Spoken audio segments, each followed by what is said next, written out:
Yo no voy a robar más tiempo. Sin más preámbulos, doy paso a don Ángel Gabilondo. Muchas gracias.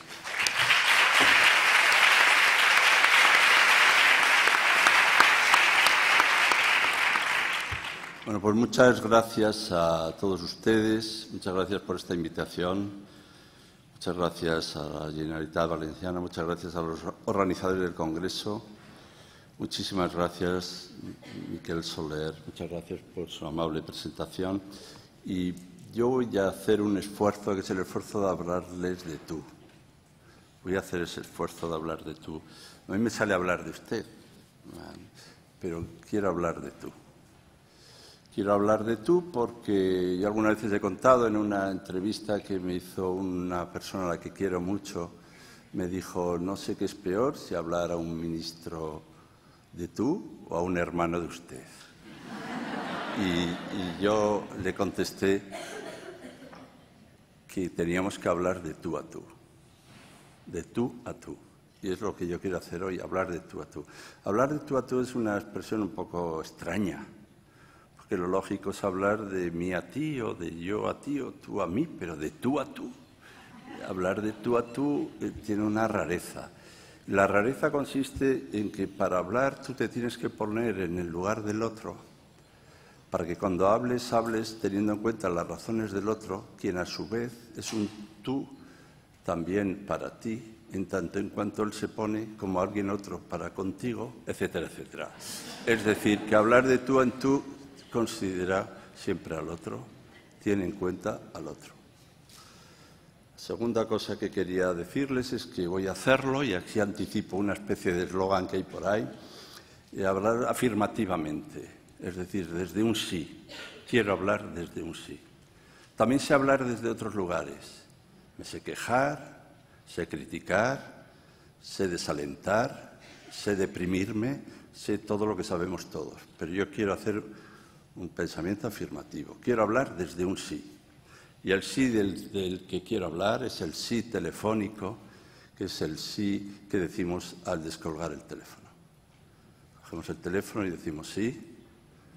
Es un sí rarísimo, porque el otro todavía no ha hablado. Y dado que el otro no ha hablado, no es un sí que asiente a lo que el otro ha dicho, dado que el otro no ha dicho nada. También imagínense que tomáramos el teléfono diciendo no, no, de ninguna manera.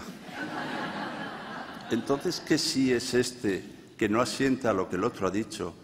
Pues es el sí que crea las condiciones de posibilidad para que el otro hable. Es el sí que se abre a la palabra del otro, a la palabra siquiera nunca dicha, sino a la posibilidad de que el otro diga. Así que de tú a tú y sí. Y desde este prejuicio o desde esta posición preestablecida, Marco Aurelio se pregunta ¿cuál es tu oficio? Y pregunta, mi oficio es ser bueno. Así que es lo que yo quiero ser de mayor, pero van pasando los años y me está costando mucho. Esto es otra manera, como Albert Camus decía, de reivindicar la libertad. Ahora que se habla mucho de la libertad vinculada a la educación, empleándola muchas veces mal, empleando esa palabra para usurpar exactamente la universalidad y la inclusión, utilizándola como arma arrojadiza para malinterpretar el texto de la Constitución que habla de libertad y enseñanza y reduciéndola a otros tipos de libertad que no están en la Constitución. Yo reivindicaré la libertad y con Albert Camus diré que la libertad no es sino una oportunidad para ser mejor. Así que desde estos dos prejuicios, ¿cuál es tu oficio? Ser bueno. La libertad no es sino una oportunidad para ser mejor. Les diré que yo soy partidario de lo bueno y estoy en contra de lo malo. Esto, que parece tan simple, algo así como que donde esté lo bueno se quite lo malo, modifica mucho nuestras posiciones, porque a mí no me dan igual las cosas. Hay cosas que me importan. Con los años cada vez me importan menos cosas y cada vez me importan más esas pocas cosas que me importan. Y esto lleva a la ratificación de lo que son las convicciones. Y desde luego, si alguna convicción uno tiene, es la convicción de que solo la cultura y la educación transformarán realmente el mundo, de que únicamente a través de la cultura y la educación podemos combatir la miseria y la ignorancia del mundo, de que únicamente a través de la cultura y la educación podremos afrontar la vulnerabilidad, la debilidad, la desigualdad y la pobreza. Porque yo parto de una hipótesis, perdonen que hablo de mí, es que de ustedes sé menos, la hipótesis es que las cosas no van bien. A mí no me gusta lo que pasa. A mí me parece que hay que intervenir para mejorarlo. Creo que no es presentable vivir en un mundo donde haya esta marginación, esta pobreza, esta soledad, este dolor, esta desigualdad. No me parece bien. Así que si alguno de los presentes o alguna de las presentes le parece que todo va muy bien, yo le voy a dar un consejo: que no se dedique a la educación. Así que los que estamos en la educación estamos, entre otras cosas, por una convicción, la convicción de que las cosas no son como deben y que además vamos a trabajar activamente para mejorarlas.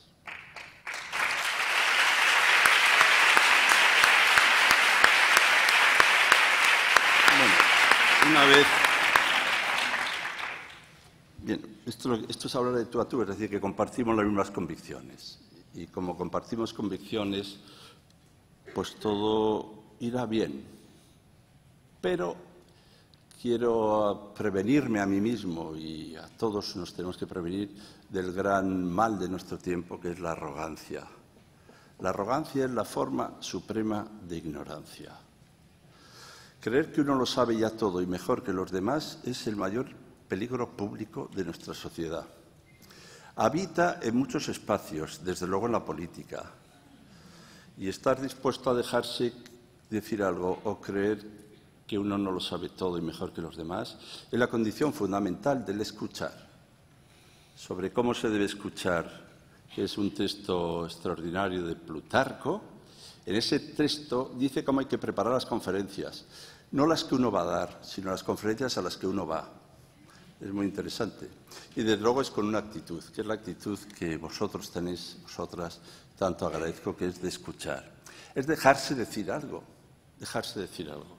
Así que el profesor o profesora que entra a clase diciendo, a mí estos me van a oír, los de a mí me van a oír, tienen un problema, que es que mientras los otros le tienen que oír y él está dispuesto a que le oigan y está venga a hablar para que le oigan, pues se ve afectada por la enfermedad nacional, que es el mal de oído. Y este mal de oído, que es la enfermedad nacional, se expresa sobre todo en la falta de oído interno, la falta de oído interno, que es la falta de sensibilidad para con la palabra del otro. O si quieren, se puede decir, yo me lo sé decir todavía un más cursi, es decir, la falta de amor, de amor. La educación es un acto profundo de amor, profundo de amor. Lo decimos sin ninguna ñoñería, con toda consistencia, un acto profundo de amor. Y el amor, desde luego, no es el movimiento que lleva del uno al otro, sino es el movimiento que lleva a ambos en la dirección de algo otro. El amor no es yo, tú y yo, el yo, no, no, el yo y el tú, no, no. Es el movimiento que lleva a ambos en la dirección de algo otro.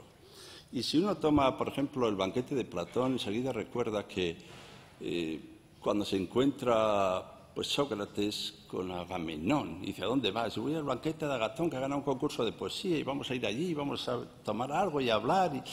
Y dice Agamenón, es que a mí no me ha invitado nadie. Dice, tú vienes conmigo, tú conmigo, tú conmigo. Dice, ¿qué decimos al llegar? Dice, pues yo qué sé lo que decimos al llegar. Y entonces dice esas frases que yo pido que se pongan encima de la cama, ¿no? Donde tienen ustedes puesto je t'aime, ahí mismo encima. Juntos los dos, mientras vamos de camino, deliberaremos qué vamos a decir. Juntos los dos, mientras vamos de camino, deliberaremos qué vamos a decir. ¿Qué quiere decir esto? Pues ya que me he empezado a hablar de Camus, pues voy a ser un ratito con Camus. No camines detrás de mí, puedo no guiarte. No andes delante de mí, puedo no seguirte. Simplemente camina a mi lado y sé mi amigo. El buen profesor, esto ya nos habla de ello Deleuze, por ejemplo, no es el que dice hazlo como yo, es el que dice hazlo conmigo. Desde luego, nadie sabe cómo, esta es otra cita, nadie sabe cómo uno puede llegar a ser bueno en amores. Nadie sabe cómo uno puede llegar a amar el latín. Cómo uno puede llegar en verdad a querer la filosofía. Porque no hay un manual de instrucciones para encontrar tesoros y no hay un manual de instrucciones para aprender. Bien, como aquí habrá muchos expertos, pedagogos, psicólogos, didactas, profesores de toda ralea y profesoras, no tenemos mucha unanimidad sobre las teorías de la educación y todas son necesarias y unas más valiosas que otras, pero sí tenemos alguna constancia y una es fundamental, que hay que querer mucho a los alumnos, hay que quererles mucho. Hay que quererles mucho. Ahora que no están delante. Lo digo ahora que no están delante. Ahora que no están delante. Hay que quererles mucho. Y quererles mucho no es ningún acto psicológico o simplemente emotivo. Es esperar algo de ellos y estar dispuesto a caminar con ellos para luchar, para hacer valer aquello que precisan.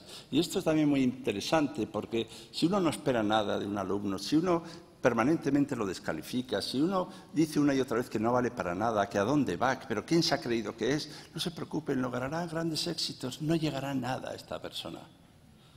Y si en vez de descalificar a una persona ustedes quieren que un colectivo se deprima, pues háganlo.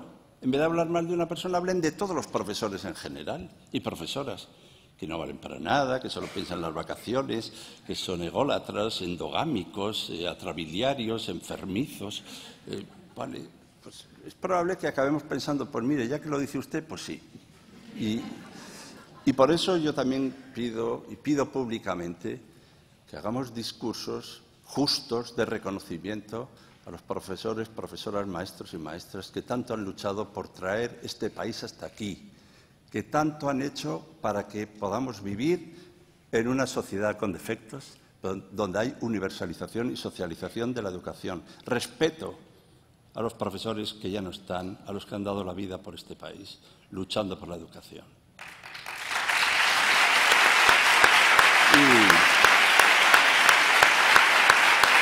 Bueno, no se preocupen que esto se va a ir estropeando poco a poco. Un hombre tiene dos caras. No puede amar sin amarse. Y por tanto, ya que tengo que hablar del futuro, les voy a decir lo que se hace con el futuro. Con el futuro lo que se hace es labrarlo. El futuro, el verbo que pide es labrar el futuro. El futuro ni se inventa, ni se imagina, no, se labra. Me gusta la palabra labrar, es verdad porque tiene un poco así de orfebre, pero tiene mucho de elaborar. El futuro hay que trabajárselo, hay que hacerlo venir. Y solo se hace venir si le damos un aire agrícola casi al labrar. La cultura, el cultivo, son términos agrícolas. Hay que hacer florecer, germinar, sembrar. Busquemos los términos agrícolas, que son los términos que emplea Platón para hablar de la escritura. No la escritura en el agua, que es la escritura que se la lleva cualquier airecillo, sino la escritura en el alma, dice Platón, que es la escritura que germina en el corazón de quien escucha, como los jardines de Adonis. Esa escritura es exactamente la que nos lleva a una forma de entender verdaderamente la tarea permanente de educar. No se puede amar sin amarse. Bueno, les voy a decir una cosa que es muy sencilla y muy rápida. Quiéranse ustedes mucho, por favor. Que un profesor que no se quiere es un peligro público. Quiéranse mucho. Que uno que no se quiere empieza a culpar a los demás de todo. Todos tienen la culpa, pero si no te soportas a ti mismo, ¿qué esperas? Ya lo dice bien Alcibíades, hablando del cuidado de sí. Yo quiero gobernar la ciudad, le pregunta a Sócrates y le dice, ¿qué tengo que hacer? Pues si quieres gobernar la ciudad, empieza por gobernarte a ti mismo, porque si no te gobiernas a ti mismo, ¿cómo vas a gobernar la ciudad? Así que quiéranse mucho, por favor, por el bien de la educación en España. Y segunda cosa,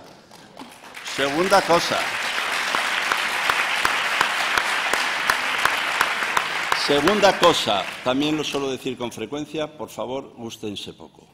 Porque la gente que se gusta mucho es también un peligro público. Así que ya les digo cuál es el secreto. Quererse mucho sin gustarse mucho. Ya sé que es muy difícil, pero esta es la clave del buen profesor y de la buena profesora.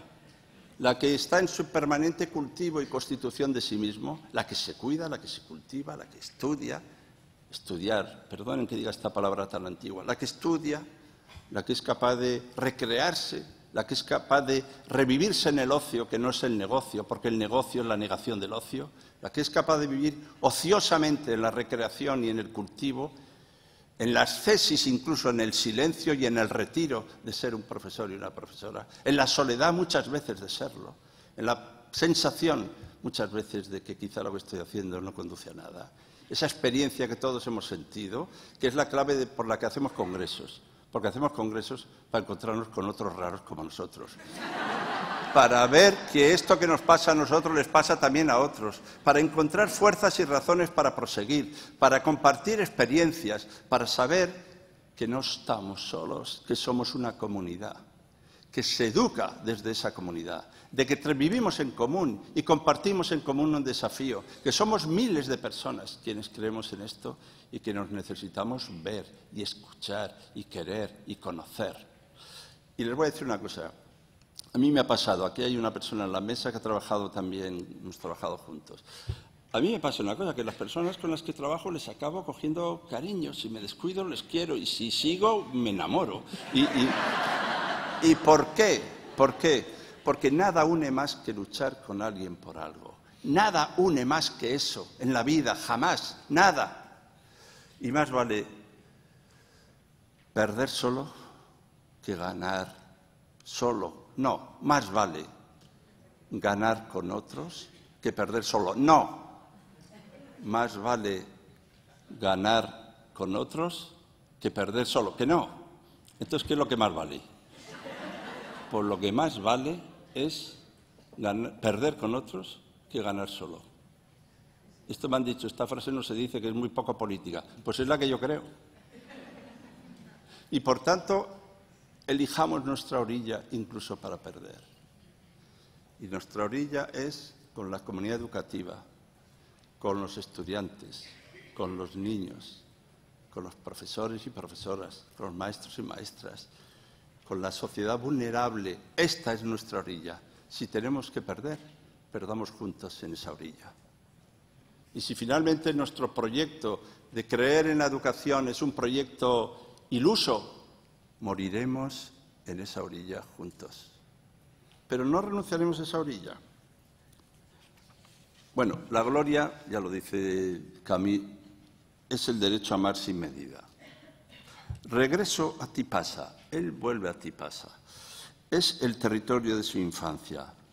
En ese territorio de su infancia donde todavía puede decirse que había luz, el territorio de su infancia donde verdaderamente había luminosidad y alegría, donde había belleza, donde amabas al día que escapaba la injusticia y donde volvías al combate de la luz conquistada.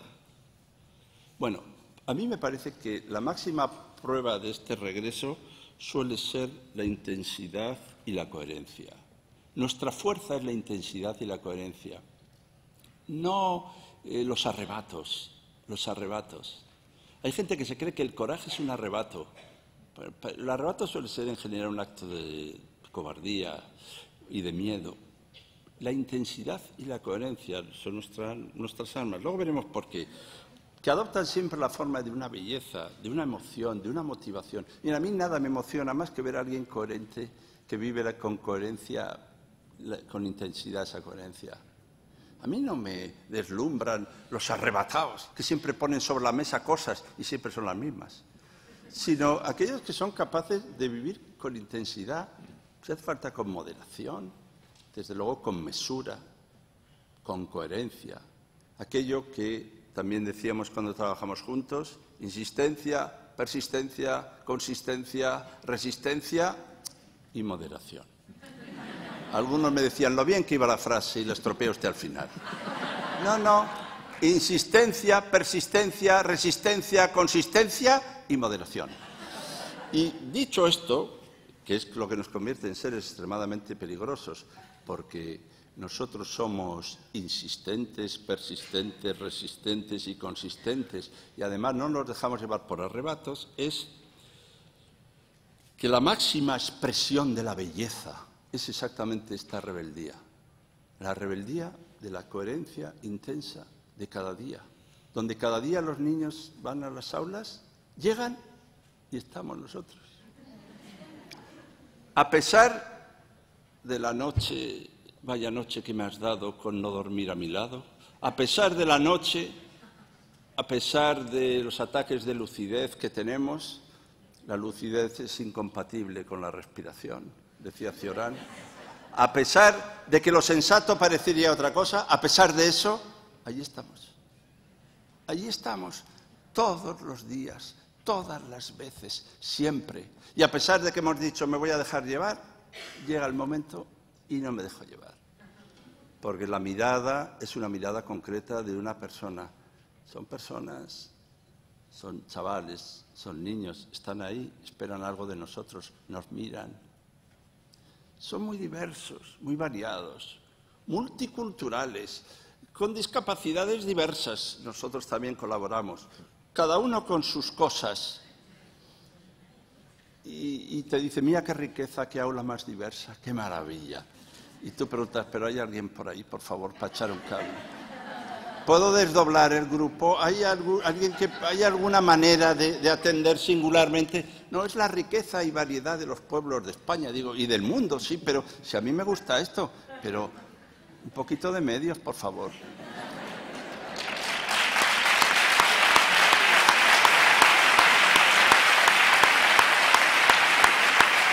Bueno, lo que les decía, quería decir con esto de paso es que a mí me parece que menos del 5% del Producto Interior Bruto en educación es un disparate. Esto, por si acaso, no está claro, ¿eh? Y que, desde luego, en los recursos de la educación llegamos a tener 4,29%. Hemos bajado a 3,90 y tantos y hemos hecho un compromiso con Europa de que vamos a bajar a 3,70 y tantos. Esto se llama recortes y, desde luego, tenemos que partir del 5% al 7%.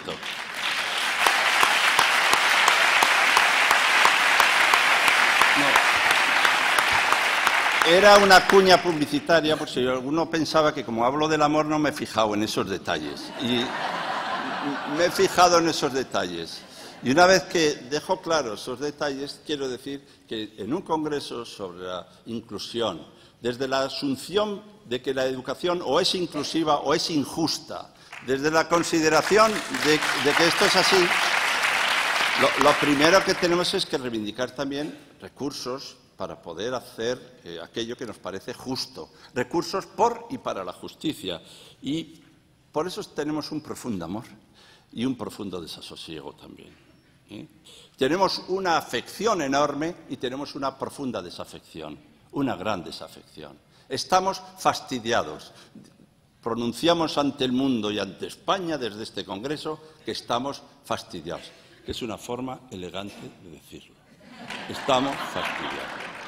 Y digo que estamos fastidiados por una razón fundamental. Yo sí que creía desde más niño que el fastidio era una cosa que me pasaba a mí, que estaba desazonado, que era una cosa de la adolescencia. Van pasando los años y, como suele ocurrir, pues la adolescencia dura. Y en los hombres, pues dura. Y dura más allá de los 50 años y ya verán lo que dura. Y acabas culpando a los demás de tu desasosiego, de tu fastidio, hasta que lees una frase de Nietzsche que te alivia, que es que el fastidio es un estado de ánimo que obedece a unas causas eliminadas las cuales no se elimina el fastidio. Y entonces, ¿y qué es lo que aprendes? Pues a vivir con ese fastidio. ¿Y qué es lo que aprendes? A vivir que siempre en el mundo injusto viviremos en una incomodidad, en la incomodidad de que no nos tendremos nunca, en la incomodidad de que nunca pasará del todo aquello que queremos, en una incomodidad muy peligrosa, porque uno acaba pensando que, dado que la incomodidad no se quita, y como yo estoy aquí para quitarme la incomodidad, pues entonces ya me resigno, me paralizo. No, pero es que tú no estás aquí para quitarte la incomodidad. Tú estás aquí para luchar por un espacio ético de justicia y de libertad, para crear condiciones de posibilidad para la vida de los demás. Tú estás aquí por y para los otros. Y los otros son aquellos que dicen tu propia palabra. Porque yo les voy a decir una cosa y es un secreto. Yo no hablo así cuando estoy solo. Yo solo hablo así si están ustedes. Y quiero decirles que la fuerza de la palabra que uno tiene te viene del otro. Y cuando no tenemos fuerzas en clase, levantemos un poquito la cabeza y miremos lo que hay allí. Miremos lo que hay allí. La vulnerabilidad, la indefensión, la necesidad, la intemperie absoluta, la epidermis absoluta de la sociedad, tiritando a veces en forma de arrogancia, pero tiritando. Y por eso les quería decir que estamos llamados a rehacer el mundo. Bien, ahora les voy conmigo a bajar un poquito, un par de pisos. Y esto lo voy a hacer de paso con la mano de Octavio Paz. Cada generación se cree destinada a rehacer el mundo. La mía, sin embargo, sabe que no podría hacerlo. Esto entró por Camus y llegaremos a Octavio. La mía sabe que no podrá hacerlo, pero su tarea es quizá mayor. Consiste en impedir que el mundo se deshaga. Si no lo podemos hacer, vamos a ver si podemos que no se deshaga. Reconciliar de nuevo el trabajo y la cultura. Y esto significa, como dice Octavio Paz, lo debo tener por ahí, pero si no ya me acordaré de decirlo, decía él, no nos faltó ambición, nos faltó humildad. Y con esto vengo a traer también que tenemos que tener conciencia de que nuestra tarea a veces es una tarea bien modesta, es una tarea sencilla, es una tarea que es propiciar condiciones de posibilidad para la vida de los demás.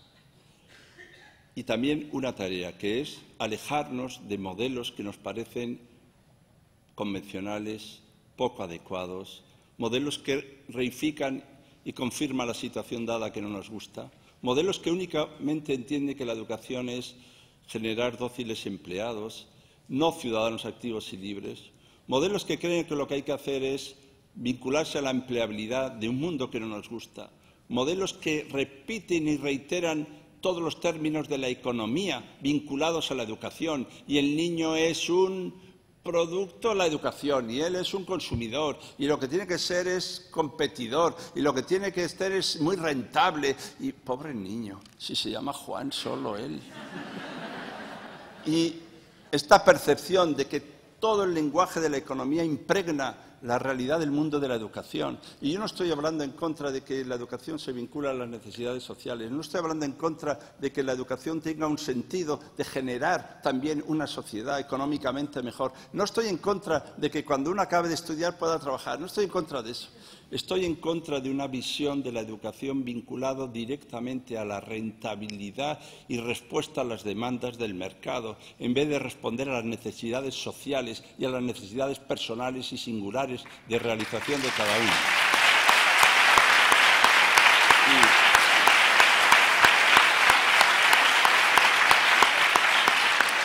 Y bueno, desde estas cosas que lo que hacemos es simplemente compartirlas, como digo, hablamos así para poder siquiera compartir conjuntamente lo que pensamos, sí quería decirles alguna cosa que tiene que ver con lo que pudiera yo pensar de lo que estos días han podido llegar, ¿no?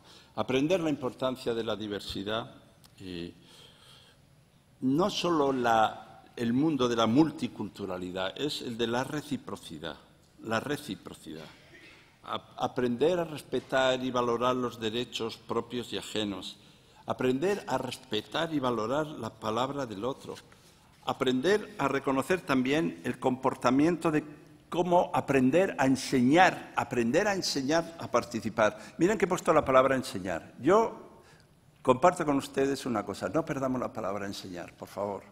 Ya sé que hay que aprender a aprender, que hay que aprender el aprender del aprender, que si no aprendemos el aprender no pondremos nunca. Pero yo les propongo una cosa, que enseñemos algo. Incluso les propongo una cosa, que enseñemos a aprender. Sí, yo creo que se puede reivindicar el aprender, pero enseñando a aprender, porque aprender a aprender está muy bien, pero está muy bien también enseñar a aprender a alguien para que luego pueda aprender. Y por tanto, lo que quería decir con esto es que hacen falta profesores, profesoras, maestros y maestras dispuestos a enseñar, aunque sea enseñar a aprender. Porque cuando se nos olvida la palabra enseñar, acaba ahí algunos defendiendo un modelo de educación que es que aprendan. Oiga, pero que aprendan, sí, está todo a mano. Si es que está todo a mano. Le das a un botón y todo a mano. La pena es que lo que está a mano es todo, claro. Porque si estuviera a mano solo una cosa, pero es que como está todo, ¿dónde está el criterio? ¿Dónde está la capacidad de discernir, la capacidad de elegir, la capacidad de preferir, la capacidad... Y esto también tenemos que transmitirlo, transmitir condiciones de posibilidades para aprender. ¿Por qué cuento esto? Porque hay que aprender también a participar. Y hay que aprender también a tener talento. Aprender a participar se aprende participando, como a nadar. No se aprende a nadar leyendo libros de natación. Se aprende a nadar echándose al agua. Esto lo decía Hegel. Leer libros de cocina no engorda nada. Lo que engorda es comérselo. Y por tanto, la educación es siempre una experiencia. Hay que hacer la experiencia. Hay que hacer el movimiento. Claro, hacer el movimiento es también aprender a participar en un sentido de pertenencia, en un sentido de interés por lo público, en un sentido de interés por lo social, no vivir ensimismado y aislado. La Nouvelle Vague es el individualismo en su forma suprema, que es el egoísmo, que adopta formas políticas neoliberales, que son la idea de que tú eres el centro del universo. Muy bien. Eso se llamaba en griego, idiota. Esto es lo que se llama en griego. ¿No? Perdonad la etimología, pero es que toidiotes significa aquel que no tiene ni sensibilidad social, ni política, ni pública. Este es el idiota perdido. Él se cree diferente, pero es indiferente, porque solo se es diferente en el seno de lo común. Fuera de lo común no se es diferente. Fuera de lo común se es indiferente. Así que el que quiera ser diferente, le recomiendo que sea diferente en lo común. Si no, será idiota. Pero sin ofender, porque esto... Pero hay otra modalidad, que es la modalidad de carecer de derechos, de carecer de deberes, de vivir sin fratría, sin ley y sin hogar, como dice Homero. Y eso es ser un esclavo, un esclavo. Así que para no ser idiotas y para no ser esclavos, convendrá que tengamos comunidad. También un aula. El aula es el espacio de la generación de esa comunidad, de la vinculación, de crear comunidades. Hay personas que crean comunidades, solo las ves y ya sientes algo común. Hay personas que son peritos en desanimar, peritos en aislar, expertos en generar personas aisladas sin sensibilidad, y a eso le llaman singularidad. Pero ahora yo voy a hablar de la singularidad, ya que hablamos de la inclusión. Primero, todas las veces he reivindicado la rareza. Siempre la reivindico. Cada vez que hablo, sean ustedes raros, por favor, todos los raros que puedan. He citado a René Char una y otra vez. Desarrollar su legítima rareza. Desarrollen su legítima rareza. Sean raros y raras, por favor. No he dicho raritos, he dicho raros. Y la rareza, exactamente, significa la singularidad irrepetible de la vida de uno. Nadie vivirá su vida, nadie vivirá tu vida, nadie dirá tu palabra, nadie vivirá tu muerte. Eres singular, cada alumno es singular. Un solo alumno tiene sentido. Dar clase para una persona tiene sentido. De la ratio hablamos otro día. Y lo que quiero señalar con eso es que la vida de cada uno irrepetible, inconmensurable, el ser humano que siempre es un fin y nunca hay un medio, el ser humano que es la razón última de nuestra vida y de nuestro propio ser, esta singularidad nos lleva al reconocimiento. Bueno, les contaré una historia. Leí una vez que había habido un accidente monumental, 2 páginas de accidente en el periódico, y al final ponía, ha habido solo un muerto.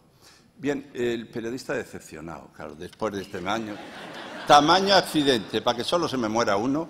Dice, pero bueno, al que se murió no le parecieron pocos. La verdad es que entender que cada ser humano, es lo que dice Montaigne, el amigo sin sustituto, es una absoluta plenitud.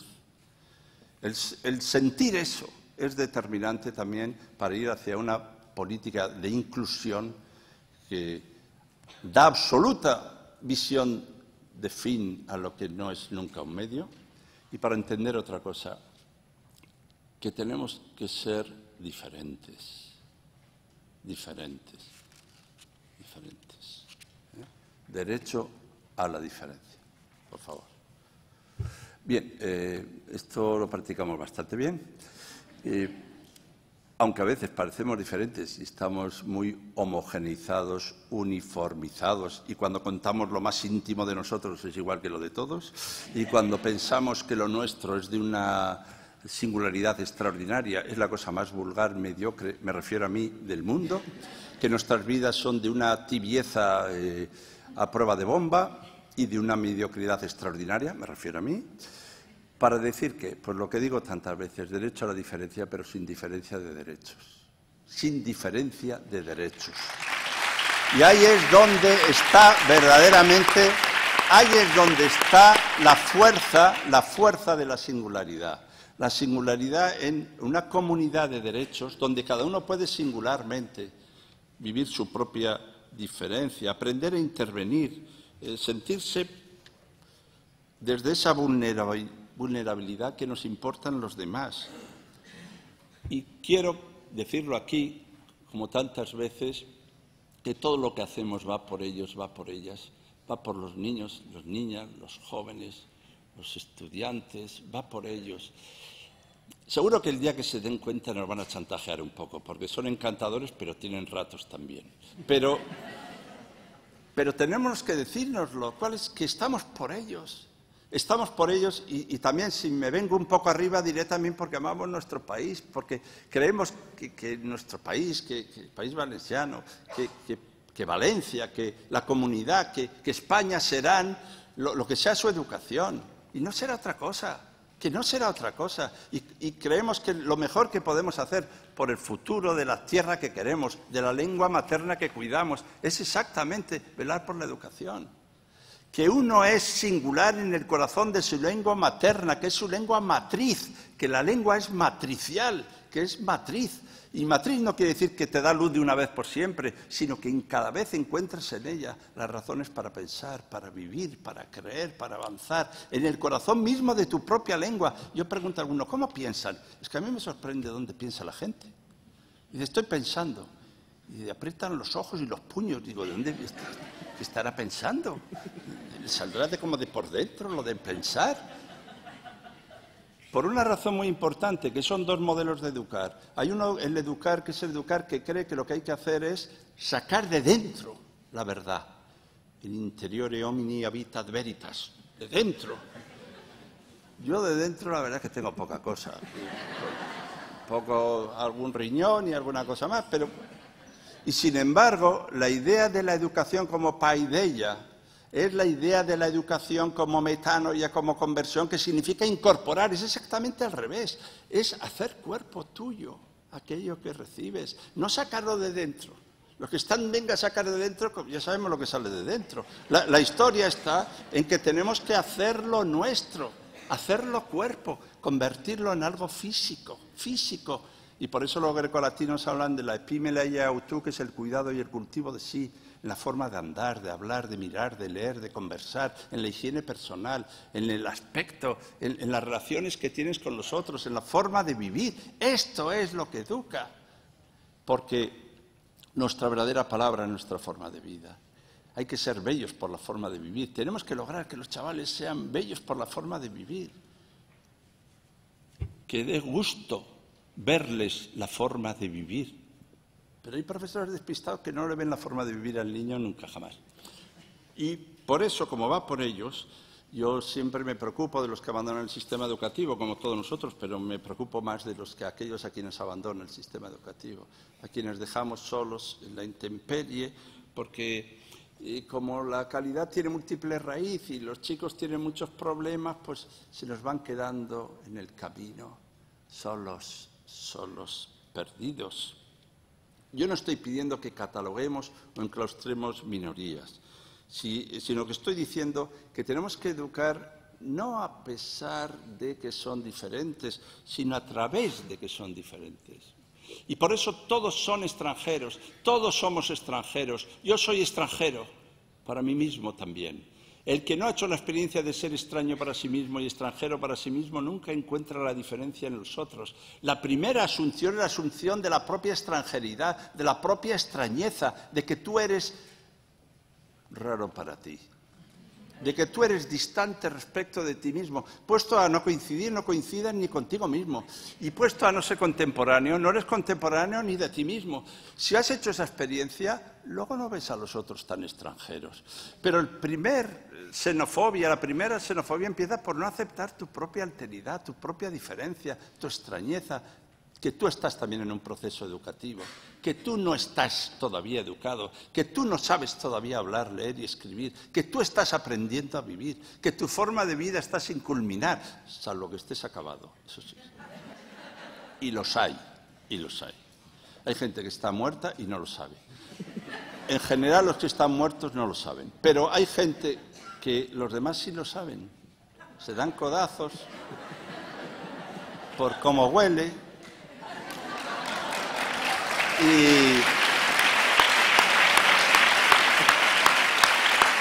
esto es muy importante, porque si algo tenemos que transmitir es exactamente vida. Vida es lo que tenemos que transmitir. Y por eso estar acabado, yo no quiero estar acabado. Estar acabado es estar finiquitado, estar finado, estar muerto. Porque sí, otra cosa es ser íntegro, pero estar acabado no. Y por eso entender la educación como una tarea permanente es también el compromiso de dar respuesta a situaciones concretas y el entender que la singularidad siempre tiene una dimensión social y entender también que a través de la inclusión de cada singularidad nos educamos en la verdadera convivencia. Yo recuerdo una sentencia del Tribunal Supremo muy importante, que es la sentencia que determinó que los chicos tenían que ir al aula.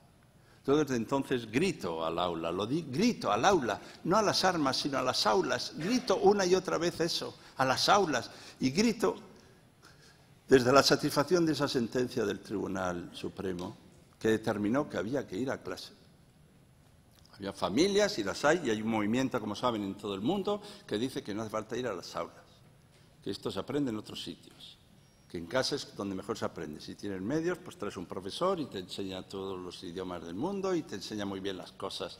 Y sin embargo el Supremo dice no, la escolarización es obligatoria. ¿Qué quiere decir esa palabra ahí?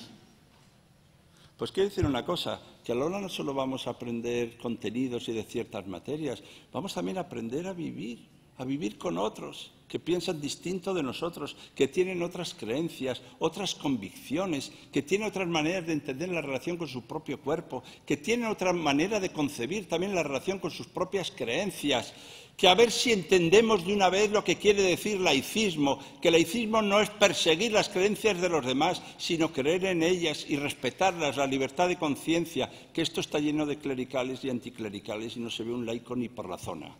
Y esto es lo que hay que empezar a reconocer. Y reconocer exactamente que solo en ese espacio de convivencia, donde aprendemos a respetar las creencias de los demás, la libertad de conciencia de los demás, donde aprendemos a respetar que los demás sueñen, creen, deseen en lenguas distintas de la mía. Que el otro día estuve en la entrega del premio Cervantes, ¿no? Y quien lo recibía dijo, yo es que cuando me desperté lloré y lloré ya en mi lengua materna. Dice, yo era siempre toso en mi lengua materna. Bueno, pues aprender a respetar eso solo se aprende también. El aula es el espacio para aprender a vivir en esa convivencia. Y aprender en esa convivencia que es la escuela fundamental de la vida. Y porque en el aula no se reciben solo conocimientos, también competencias, también actitudes. Se aprende también a participar de decisiones, se aprende a elegir, se aprende a leer. Se aprende a preferir, se aprende a desear. Dice alguno que de cosas se aprende en mi aula, se aprende lo que se puede. Pues de acuerdo. Y el otro asunto del que quería hablarles es el talento. Miren, ahora está de moda desarrollar el talento. Yo estoy totalmente de acuerdo en la idea de desarrollar el talento, pero estoy totalmente en contra de la nueva iglesia de la talentología que se ha impuesto, pensando que el talento es como un RH, una condición natural, algo que uno tiene o no tiene. Mira qué mala suerte que no tienes talento. Pues les voy a dar una buena noticia, la inteligencia también se aprende. Esto me alivia mucho. Y lo voy a decir por una razón que me parece decisiva también desde el punto de vista de la educación, que es que, claro, los que defienden las pruebas a ciertas edades olvidan que a ciertas edades las pruebas están muy determinadas socialmente, por las condiciones y posibilidades sociales. Si en tu casa no hay un libro, si en tu casa hay desestructuración familiar, si en tu casa no hay condiciones de vida adecuadas, pues es probable que sepas menos logaritmo neperiano que en otras casas. O también puede ocurrir que si en tu casa no van todos los veranos a Inglaterra, pues sepas menos inglés que si vais todos a Inglaterra 3 meses. Esta es una experiencia que la he hecho yo solo, que decir, me he fijado. Y lo que quiero decir con esto es que si examinan a un chico a ciertas edades, pues claro, unos saben más que otros, pero podemos decir honestamente que esto obedece a sus capacidades y a sus talentos. A ver si son los otros talentos los que están aquí jugando. Porque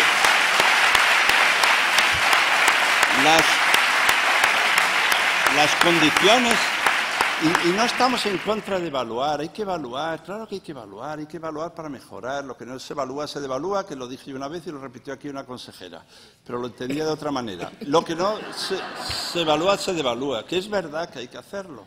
Que no estamos en contra de probar para mejorar, para corregir, para reorientar, pero no para clasificar niños, ni para clasificar centros, en ese darwinismo social que está conduciendo también desde edades tempranas a caminos, además que no son opciones prioritarias, que llevan a la FP a niños como si fuera el lugar para los que no tienen capacidad, ni posibilidad, ni formación. ¿Pero qué respeto es ese a la FP? La FP es otra cosa, mucho más seria que todo eso.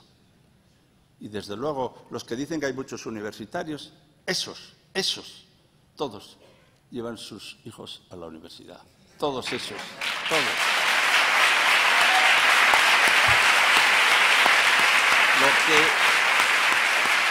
Lo que quieren decir es que no los lleven ustedes tanto. Y también les quería decir, porque he leído la programación que han hecho estos días y me parece estupenda, la verdad, y además desde una idea de inclusión que yo comparto, que es la inclusión como un modo de considerar todo un centro educativo. O sea, la inclusión no es un modo de hacer de un centro, sino es el modo en que consiste un centro.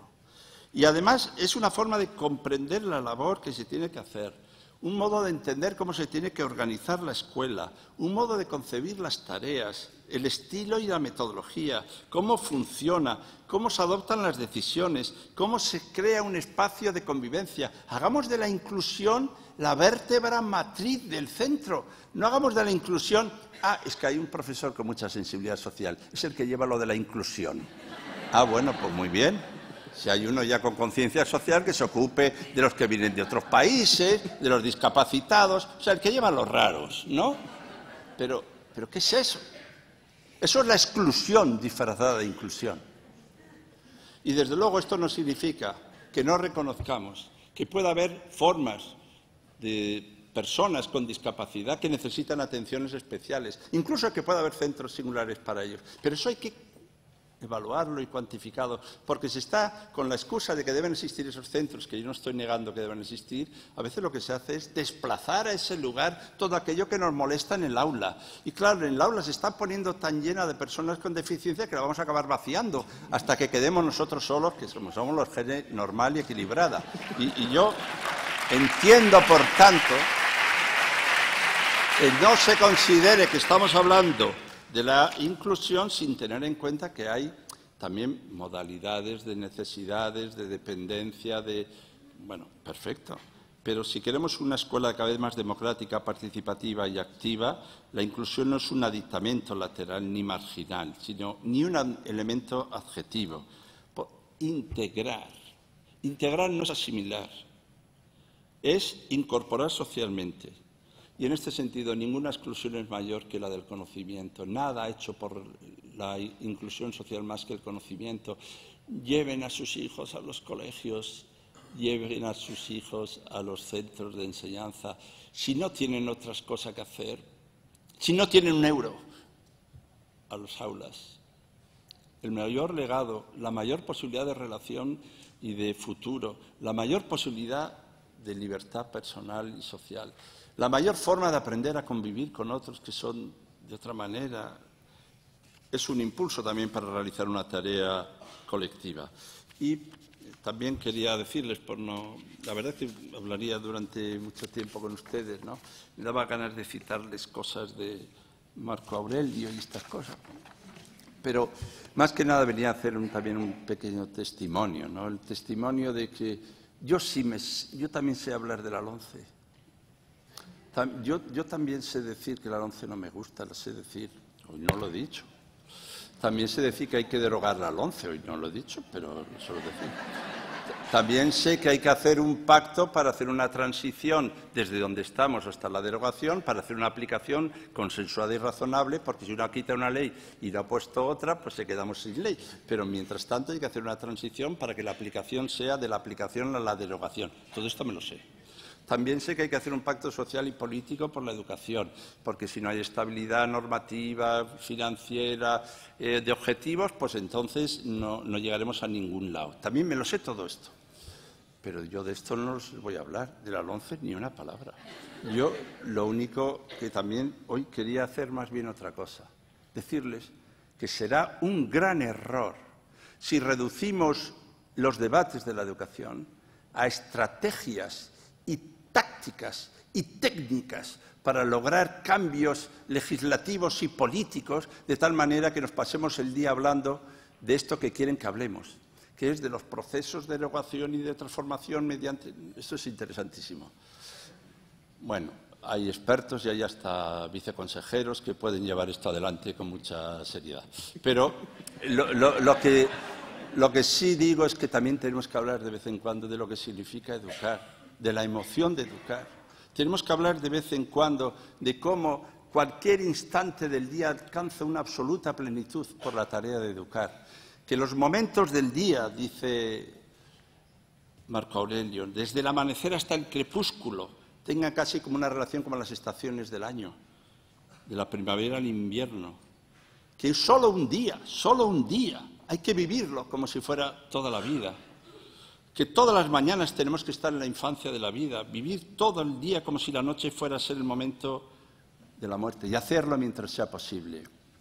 Y si algo tenemos que transmitir ahora aquí socialmente, que estamos tantas personas juntas, es nuestro amor y nuestra pasión por la educación, nuestra convicción de su capacidad transformadora, nuestra convicción de que en los modelos de aula queremos reproducir un mundo que queremos plural, diverso, integrado en torno a las ideas de justicia y de libertad, que estamos dispuestos a luchar por esto y que aunque no seamos ruidosos y haya momentos del día que no hablamos de la LOMCE, sin embargo, la mejor apuesta por la transformación de la educación es nuestro trabajo cotidiano, nuestra reunión permanente por mejorar la educación y nuestra voluntad también decisiva y extraordinaria de anteponer los problemas de la ciudadanía, que son los problemas de nuestros niños y niñas jóvenes, a cualquier otra cosa. Esta es la absoluta prioridad. Así que si un mes se descubren que a lo largo del mes, de las 3.000 conversaciones que han tenido en educación, no han aparecido ni una sola vez ni los estudiantes, ni la comunidad educativa, ni los niños, mírenselo despacito. Y segunda cosa, no habrá ningún cambio en la educación sin la participación y el consenso sociales y de la comunidad educativa. No queremos ningún cambio en la educación que no sea hecho con la comunidad educativa, familiares, padres, madres, profesores, agrupaciones, corporaciones, cooperativas, propietarios de centros. Sin ellos no hay cambio en la educación. ¿Saben lo que pasará? Lo que pasa a veces en la universidad. Que se hace una gran reforma Y como la universidad es una institución sabia, como la Iglesia, que tiene centenarios años, hace un juego de cadera y se vuelve al mismo sitio a las 24 horas. Porque los profesores y profesoras sois, si se me permite, somos agentes de la transformación, no pacientes de la transformación. Y, por tanto, no quiero ni queremos ni la mejor reforma educativa que se haga sin nosotros. Y por eso, si hablamos de pacto, guardo la palabra político, que empiece por ser un pacto social. Sin pacto social de los agentes sociales, de las personas que participan activamente de la vida de la comunidad, no hay nada que hacer. Bueno, en realidad era un himno de amor, pero como era la hora del aperitivo me he extendido más. Pero les quería decir una cosa importante. Y la cosa importante que les quería decir es que ahora va a hablar Miguel Soler. Y les quería decir lo siguiente. Yo ya he dicho lo más importante que podía decir de él, que es que trabajamos juntos, que luchamos juntos por algo, que creímos en algo juntos, que ganamos muchas cosas juntas y que también perdimos alguna vez juntos. Y que saber perder juntos también une a veces. Bueno, si me pongo romántico diré incluso llorar con alguien porque algo se ha perdido. También une mucho. Pero él fue director general haciendo yo de ministro. No me gusta nunca decir que soy ministro. Hice de eso. Y estoy muy orgulloso de su labor. Ahora sé que está aquí en Valencia y como me han dicho que como venía yo hoy, ayer hicieron un concierto de miles de personas para celebrar que iba a hablar Miguel Soler. Pero no, simplemente que él va a tener las palabras. Como saben, es viceconsejero aquí en la Generalitat Valenciana. Es un buen amigo, pero eso se puede echar a perder según lo que diga ahora. Muchas gracias.